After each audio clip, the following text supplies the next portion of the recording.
नमस्कार साथियों, राधे राधे।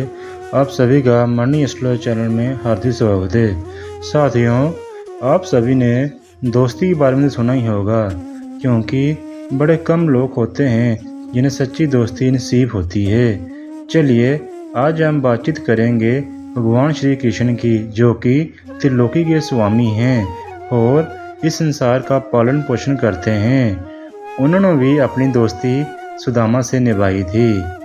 साथियों, जानते हैं कि वह क्या कारण रहे थे जिससे सुदामा को इतनी गरीबी का सामना करना पड़ा और अंत में भगवान श्री कृष्ण ने उन्हें अपने गले से लगाया। चलिए शुरू करते हैं वह कहानी। साथियों, एक समय उज्जैन में स्थित ऋषि संदीपनी के आश्रम में बचपन में भगवान श्री कृष्ण और बलराम पढ़ते थे। वहाँ उनके कोई मित्रों में से एक मित्र सुदामा भी थे। सुदामा श्री कृष्ण के खास मित्र थे। वे एक गरीब ब्राह्मण के पुत्र थे। सुदामा और श्री कृष्ण आश्रम से भिक्षा मांगने नगर में जाते थे। आश्रम में आकर भिक्षा गुरु माँ के चरणों में रखने के बाद ही भोजन करते थे। परंतु सुदामा को बहुत भूख लगती थी, तो वे चुपके से कई बार रास्ते में ही आधा भोजन खा लेता था।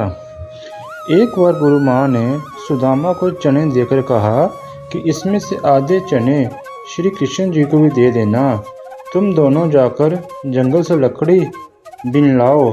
फिर दोनों जंगल में लकड़ी बीनने चले गए। वहाँ बारिश होने लगी और तभी दोनों ने एक शेर को देखकर वृक्ष पर चढ़ जाते हैं। ऊपर सुदामा और नीचे श्री कृष्ण। फिर सुदामा अपने पल्लू से चने निकालकर खाने लगता है। चने खाने की आवाज़ सुनकर श्री कृष्ण जी कहते हैं, अरे जो कटकट की आवाज़ कैसी आ रही है सुदामा, कुछ खा रही हो क्या? सुदामा कहता है, नहीं, ये तो सर्दी के मारे मेरे दांत खटखट कर रहे हैं। यह सुनकर श्री कृष्ण जी कहते हैं, अच्छा, बहुत सर्दी लग रही है क्या? सुदामा कहते हैं, हाँ। यह सुनकर श्री कृष्ण जी कहते हैं, मुझे भी बहुत सर्दी लग रही है। सुना है कुछ खाने से शरीर में गर्मी आ जाती है, तो लाओ वे चने जो गुरु माता ने हमें दिए थे, दोनों बांट कर खा लेते हैं। यह सुनकर सुदामा कहता है, चने कहाँ हैं? वे तो पेड़ पर चढ़ते समय ही मेरे पल्लू से नीचे गिर गए थे। यह सुनकर श्री कृष्ण भगवान समझ जाते हैं और कहते हैं, ओह, यह तो बहुत बुरा हुआ। यह सुनकर नीचे की डाल पर बैठे भगवान श्री कृष्ण अपने चमत्कार से हाथों में चने ले जाते हैं और ऊपर चढ़कर सुदामा को देकर कहते हैं, पेड़ पर फल तो नहीं, लेकिन मेरे पास ये चने हैं। सुदामा कहते हैं, ये तुम्हारे पास कहाँ से आ गए? तब श्री कृष्ण भगवान कहते हैं कि वे मुझे भूख कम लगती है ना। जब पिछली बार गुरु माता ने जो चने हमें दिए थे, अब तक मेरी पल्लू में ही बांधे हुए हैं। लो, अब जल्दी से खाओ। यह सुनकर सुदामा कहता है, नहीं नहीं, मैं ऐसे नहीं खा सकता। तब श्री कृष्ण पूछते हैं, क्यों नहीं ले सकते? सुदामा रोते हुए कहता है, क्योंकि मैं इसका अधिकारी नहीं हूँ। मैं तुम्हारी मित्रता का भी अधिकारी नहीं हूँ। मैंने तुम्हें धोखा दिया है कृष्ण, मुझे क्षमा कर दो। कृष्ण कहते हैं, अरे, जिसे मित्र कहते हो उसे क्षमा मांगकर उसे लज्जित ना करो मित्र।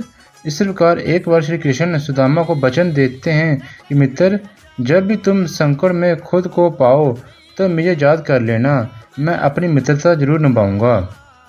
बलराम और श्री कृष्ण को आश्रम में भिन्न भिन्न कार्य करते थे। एक बार श्री कृष्ण, बलराम और सुदामा भिक्षा मांगने ले जाते हैं।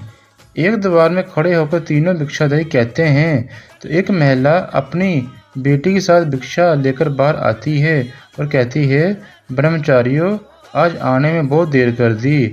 यह सुनकर श्री कृष्ण कहते हैं, माता, आज सारे आश्रम में सफाई करनी थी, बहुत काम था, इसलिए विलंब हो गया।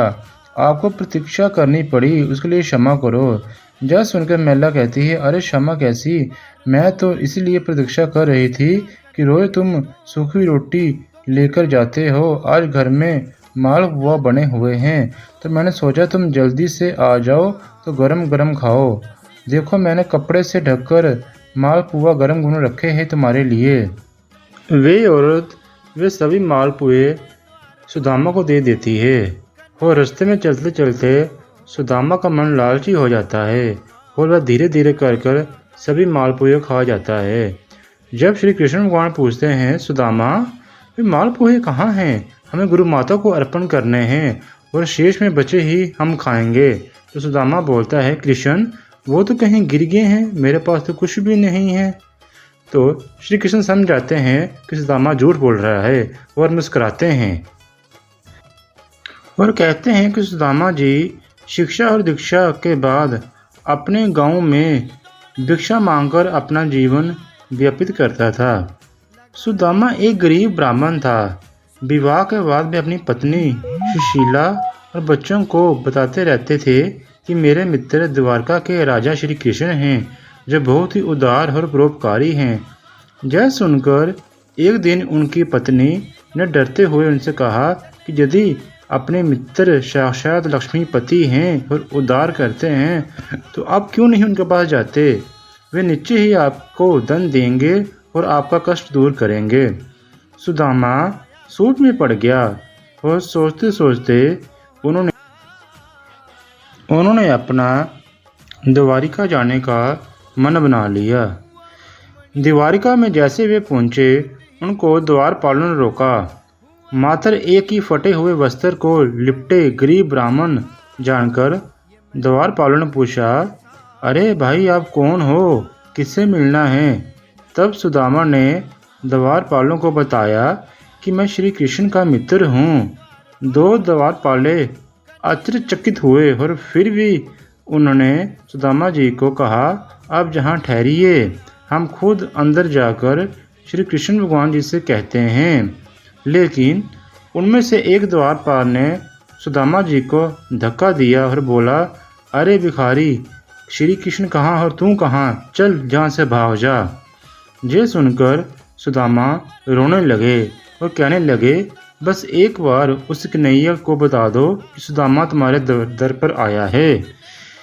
फिर जैसे ही वे द्वार पर अंदर बताने गए श्री कृष्ण को कि द्वार पर एक सुदामा नाम का आदमी आया है और न उसके सिर पर पगड़ी है न तन पर वस्त्र है और वह बताता है वे आपका मित्र है। द्वारपाल के मुख से सुदामा का नाम सुनकर प्रभु सुध-बुध खोकर नंगे पैरे ही द्वार की ओर दौड़ पड़े। उन्होंने सुदामा को देखते ही अपने हृदय से लगा लिया और प्रभु की आंखों से आंसू निकल पड़े। वे सुदामा को आदरपूर्वक अपने महल में ले आए। महल में लेकर उन्होंने सुंदर से उन्हें आसन पर बैठाया और रुक्मणी संग उनके पैर धोए। कहते हैं प्रभु को उनके चरणों धोने के जल की आवश्यकता नहीं पड़ी क्योंकि सुदामा की हालत देखकर श्री कृष्ण आंसू धार बहने लगी और श्री कृष्ण की दोनों आंखों से इतने आंसू टपके कि सुदामा के पैर खुद के खुद धुल गए।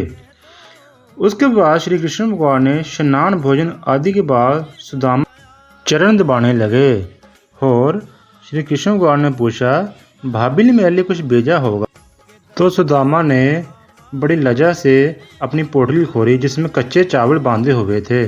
श्री कृष्ण ने वे चावल ग्रहण किए और अंत में श्री कृष्ण भगवान ने सुदामा को बहुत सा धन देकर वस्त्र देकर विदा किया। और जैसे ही सुदामा अपने कुटिया पहुंचे तो कुटिया जा वहाँ बड़ा महल बना हुआ था। यह देखकर सुदामा आश्चर्यचकित हो गए और उनकी पत्नी ने तरह तरह के आभूषण पहने हुए थे और उनके घर के आगे बहुत सारे गौ माता बैठी हुई थी। ये सब देखकर सुदामा की आंखों में आंसू भर आया और वह श्री कृष्ण की भक्ति में सदा ही लीन हो गया। तो साथियों, ये थी आज दो दोस्तों की कहानी, एक प्रभु की और एक मित्र की। धन्यवाद साथियों।